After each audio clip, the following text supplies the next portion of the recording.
Hello students. Today we are going to discuss about the platform Janani which has been launched by the Ministry of Health and Family Welfare. अब हमें जानना ये है कि जननी platform क्या अपने आप में बिल्कुल नया प्लेटफॉर्म है और इसमें क्या अलग हुआ है, अगर ये पहले से ही चलता आ रहा था तो अब इसमें क्या नई डेवलपमेंट्स हुई हैं, ये आपके एग्जाम पर्सपेक्टिव से बहुत इंपॉर्टेंट है, राइट। तो आइए शुरू करते हैं discussion on the topic Janani platform. सबसे पहले तो हम इसकी डेफिनेशन को डिस्कस करते हैं। Right here you can see Janani. This means journey of antenatal, natal and neonatal integrated care. अब इसमें तीन टर्म्स आपको देखने को मिल रही है। ये तीन टर्म्स क्या है? एंटीनेटल। एंटीनेटल वो टाइम पीरियड होता है प्रेगनेंसी का जब 0 to 9 months जो हम बोलते हैं कि during the pregnancy period, during when the foetus is inside the womb of the mother. Natal क्या होता है? While giving the birth, the time period when the delivery is taking place या childbirth जब हो रहा है। And neonatal is after the childbirth, after the delivery. So तीनों ही स्टेजेस को इसमें क्या किया गया है? कॉम्प्रिहेंसिवली कवर किया गया है और इसको इंटीग्रेट किया गया है। जननी क्या है? एक प्लेटफॉर्म है और इस प्लेटफॉर्म पे तीनों stages of a women have been included. लेकिन हम इसको ये नहीं बोलेंगे कि सिर्फ और सिर्फ प्रेगनेंसी या लैक्टेटिंग मदर्स को ही इसमें इंक्लूड किया गया है या डिलीवरी वाली पार्ट को ही बस इसमें इंक्लूड किया गया है। No, here the nutrition is also included and the vaccination programme is also included. That is why we will always introduce this programme या this platform, this initiative as the integrated and comprehensive approach from the Ministry of Family and Health Welfare. ठीक है, चलिए। Now here you will be seeing that ये जो जननी platform है ये क्या है? ये एक सर्विस ओरिएंटेड डिजिटल प्लेटफॉर्म है। ये मिनिस्ट्री की वेबसाइट पर आप जब जाओगे यहाँ पर इसमें सेल्फ रजिस्ट्रेशन की फैसिलिटी भी है एंड जो भी गवर्नमेंट हॉस्पिटल्स हैं तो वो भी यहाँ पर जितने भी पेशेंट्स उनके पास हैं या जितनी भी मदर्स उनके पास है उनको वो रजिस्टर कर सकते हैं, राइट। तो ऑलरेडी इसमें काफी सारे रजिस्ट्रेशन हो चुके हैं एंड यहाँ पर ये किस चीज में हेल्प करेगा? This will help in the monitoring and maintaining the digital health cards of the women during their reproductive age. तो उनकी जो हेल्थ है उसके ऊपर खासा यहाँ पर ध्यान दिया जाएगा। लेकिन दूसरा क्या है कि ये ऑलरेडी एक एग्जिस्टिंग प्लेटफॉर्म था, RCH पोर्टल। RCH पोर्टल की फुल फॉर्म है reproductive and child health card, health portal, right. तो ये ऑलरेडी एग्जिस्टिंग था एक प्लेटफॉर्म, उसको ही रीनेम किया है, उसको ही रिवाइव किया है एंड उसको और ज्यादा डिजिटाइज किया गया है in the name of Janani portal या जननी प्लेटफॉर्म, राइट। सो यहाँ पर ऑलरेडी ये वैसे तो देखो डेटा है, not very very important from the exam perspective, but you must understand कि इसमें कितनी प्रोग्रेस चल रही है, ठीक है। तो 1.34 करोड़ रजिस्ट्रेशंस ऑलरेडी इस पर हो चुके हैं, बायोमेट्रिक इसमें कंप्लीट हो चुके हैं and this is going to help the pregnant women a lot, right. तो यहाँ पर एक इसमें बहुत ही अमेजिंग जो काम किया गया है दैट इज, एक सेकेंड, हाँ जी, इसमें जो एक बहुत अमेजिंग काम किया गया है that is MCH card. MCH card क्या है? Maternal health card, maternal mother and child health card. तो MCH कार्ड क्या है? एक QR बेस्ड कार्ड है, ठीक है। तो जब भी आपके पास आपने रजिस्टर कर लिया है तो ये जो QR कोड रिलेटेड जो कार्ड है वो आपके फोन में अवेलेबल होगा and you can access it. आपका डिजिटल हेल्थ रिकॉर्ड जो है उसको आप किसी भी समय कहीं पर भी उसको एक्सेस कर सकते हैं। अगर आप किसी दूसरी स्टेट में भी अगर आप प्रेजेंट हैं वहां पर भी आपके रिकॉर्ड्स आपके पास रहेंगे, राइट। तो this MCH card is very important. आपसे पूछा जा सकता है अगर जननी के ऊपर, बिकॉज स्कीम बेस्ड या प्लेटफॉर्म बेस्ड क्वेश्चन कई बार हमें देखने को मिलते हैं वेरियस एग्जाम्स में, तो अगर यहाँ पर डिफरेंट स्टेटमेंट्स आती हैं तो उसमें एक ये भी आ सकता है कि जो MCH कार्ड है वो एक आपका फिजिकल कार्ड है, ठीक है, या फिर आपको ये भी बोला जा सकता है कि ये QR बेस्ड कार्ड है। तो yes, this is a QR based card जिसको स्कैन करेंगे अगर मोबाइल से तो उसमें क्या होगा, हमारे पास पूरा जो रिकॉर्ड है उस वुमेन का वो वहां पर हमें मिल जाएगा, राइट। नाउ अब यहाँ पर जितनी भी साथ में हमारे जो भी रिस्की प्रेगनेंसीज हैं, जिनको हेल्थ रिस्क है, उनको भी यहाँ पर AI इनेबल्ड सिस्टम से अलर्ट पर रखा जाएगा, राइट। कि अगर कहीं पर भी रिस्क है डिलीवरी के समय पर या प्री या पोस्ट नेटल है या प्री नेटल है, मतलब एंटीनेटल एंड न्यूनेटल जो भी केयर, जहां पर भी रिस्क देखने को मिल रहा है, हेल्थ रिस्क है बच्चे की हेल्थ को या फिर मदर की हेल्थ को, तो उनको हाई अलर्ट पे रखा जा सकता है ताकि टाइमली उनको हम सर्विसेज इनेबल करवा करवा सके, राइट।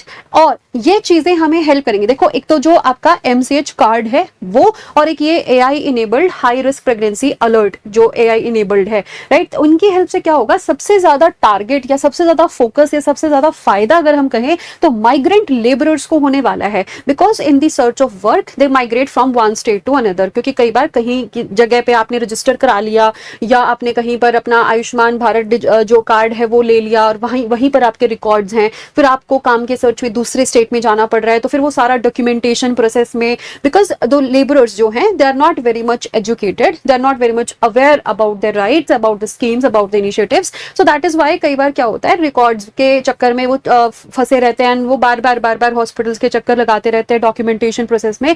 इसमें लेकिन ये चीज सिंप्लीफाई कर दी है कि even if you migrate to some other state, अगर आपकी हाई रिस्क प्रेगनेंसी है, still you are under the observation, you are on the track, and जब भी आपकी प्रेगनेंसी, आपके डिलीवरी का समय आएगा तो आपको यहाँ पर इसमें AI जो इनेबल्ड ट्रैकिंग सिस्टम है उससे आपको इजीली जो भी बेनिफिट्स, जो भी सर्विसेज प्रोवाइड करवानी है वो करवाई जा सकेंगी, राइट। तो it's one of its kind a initiative, ठीक है।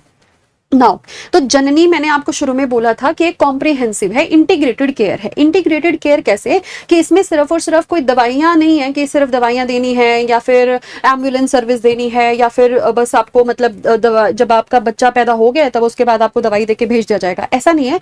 इसमें क्या है, इसमें दूसरे जो अब तक हमारे पास जो ऑलरेडी इनिशिएटिव चलते आ रहे हैं जैसे कि यूविन है, पोषण है, तो ये भी इसमें इंटीग्रेटेड है। यूविन is related to the vaccination and Poshan is related to the nutrition programme, right. तो ये भी यहाँ पर क्या है, हमारे पास इंटीग्रेटेड अप्रोच में प्रेजेंट है। कैसे, यूविन का जो भी डेटा है, पोषण का जो भी डेटा है वो यहाँ पर आपको दिया गया है, राइट। तो इसकी वजह से क्या होगा, जो न्यूट्रिशन है या इम्यूनिटी प्रोग्राम है वो भी अच्छे तरीके से इस डेटा की हेल्प से इंप्लीमेंट किया जा सकता है। सो that is how you can से इज कि जहां पर बहुत ही स्ट्रॉन्ग लाइन है, इसको आप अपने आंसर में बहुत अच्छे से यूज भी कर सकते हो। Healthy mother is equal to healthy child is equal to healthy India, and this is going to help Indian women या help India's position in the maternal mortality rate या infant mortality rate to reduce, ठीक है। मतलब इसमें high rank नहीं होनी चाहिए, इसमें कम होना चाहिए, कि मतलब जो मैटरनल मोर्टालिटी रेट है, मतलब जो मृत्यु दर है वो कम होना चाहिए, इन्फेंट मोर्टालिटी रेट है वो कम होना चाहिए, जो अंडर द एज ऑफ 5 जो बच्चे हैं उनकी हेल्थ, उनका न्यूट्रिशन, जो स्टंटिंग वेस्टिंग है वो भी आपका बेटर होना चाहिए, ठीक है। तो ये इन सारे इंडिकेटर्स में जो इंडिया की पोजीशन है उसको बेटर कर सकता है, right. So here you can say that Janani जो प्लेटफॉर्म है वो डिजिटल बेस्ड प्लेटफॉर्म है जिसमें आपके जो भी रिकॉर्ड्स होंगे वुमेन के उनको रखा जाएगा, राइट। अब हमने ये जो इंडिकेटर्स की बात करी इसमें सबसे इंपॉर्टेंट इंडिकेटर है maternal mortality rate. Maternal mortality rate को देखो पहले बोला क्या जाता है, इसको समझो, ठीक है। तो maternal mortality rate is death of the women during their pregnancy या प्रेगनेंसी रिलेटेड इश्यूज, ठीक है। ऐसा नहीं है कि कोई मदर प्रेग्नेंट है और उसका अनरिलेटेड इवेंट्स की वजह से डेथ हो गई है तो उसको हम ये नहीं बोलेंगे कि वो मैटरनल मोर्टालिटी रेट है। प्रेगनेंसी रिलेटेड इश्यूज की वजह से अगर किसी भी फीमेल की या मदर की डेथ होती है तो उसको हम क्या बोलते हैं, maternal mortality, right. And maternal mortality rate क्या है, पर लाख, कितनी नंबर ऑफ विमेन डाई, कितनी नंबर ऑफ विमेन की डेथ होती है पर लाख लाइव बर्थ। कई बार बच्चे इसमें पजल हो जाते हैं ना, एक बार यूपीएससी ने पूछा भी हुआ है इस तरीके का क्वेश्चन, तो यहाँ पर आपको भी पता होना चाहिए लाइव बर्थ आएगा पीछे, विमेन नहीं आएगा, ठीक है, या फिर कोई और चीज नहीं आएगी पीछे, यहाँ पर क्या आएगा, लाइव बर्थ, राइट। तो अभी आपसे ये भी स्टेटमेंट दिया जा सकता है कि इंडिया में कॉन्टिन्यूसली जो मैटरनल मोर्टालिटी रेट है that is MMR is continuously dropping, is continuously reducing.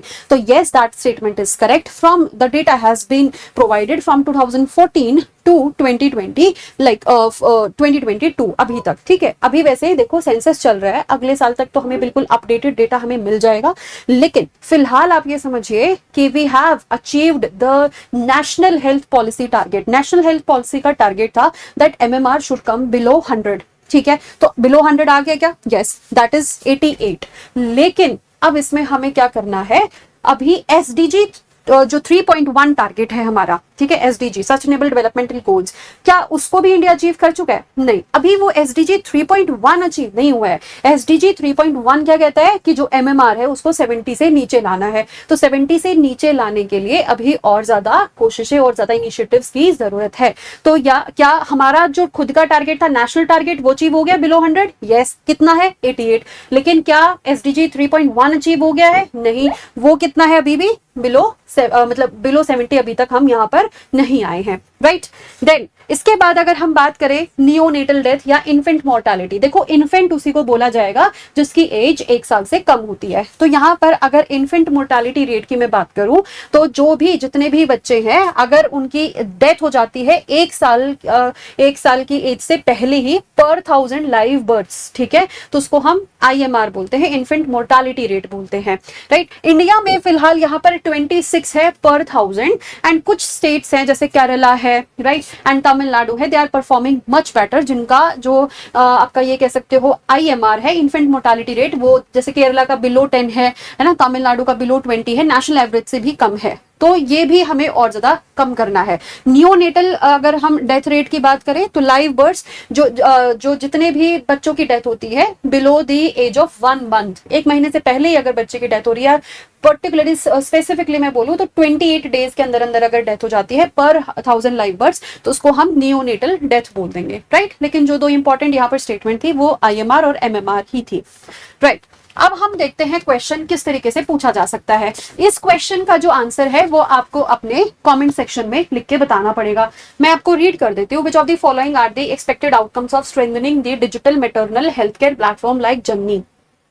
तो reduction in maternal mortality, better tracking of migratory population, improved immunization coverage, elimination of malnutrition in India. How many of these above statements are correct? तो इसका answer आपको बताना है आपके comment section में. So that's all for the Janani platform. This is very important as an initiative for your competitive exams. Thank you and have a nice day.